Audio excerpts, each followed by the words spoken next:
Hi guys, magsangag tayo guys. Pag ako'y nagsangag, ayan, ipa-brown ko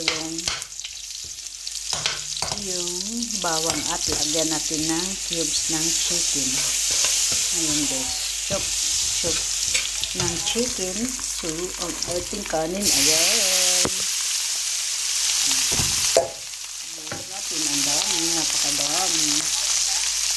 Noong ano pa talaga ito guys, 3 na ngayon. Ganun ang ating sinangag.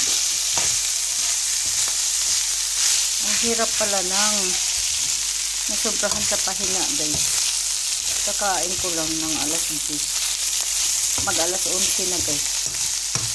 Kagigising ko lang alas 11 ng umaga. Natulog ako kagabi alas 9 ng gabi. Kaya lang, minsan nagigising-gising ako ng 3 oras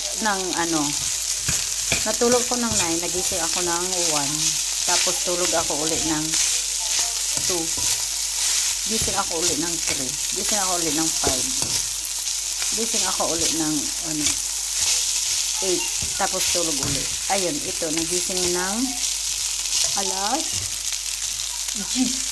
Tapos ang nilalagay ko guys, itong bigita lang yun. Tapos lagyan natin kunting bitsin guys. May bitsin talaga ako dito. Saan ba yung bitsin ko? Ayan. Ay nako. Lagyan natin kunting bitsin ang ating sinangag. Basta lagyan ko ng bitsin mamaya. So guys, thank you for watching. Magsasangag tayo ng kanin. Kaya kakain naman tayo. Tapos ang ating ulam guys, noong 1 pa rin guys. Ayan. Ayan. O, diba? Thank you for watching.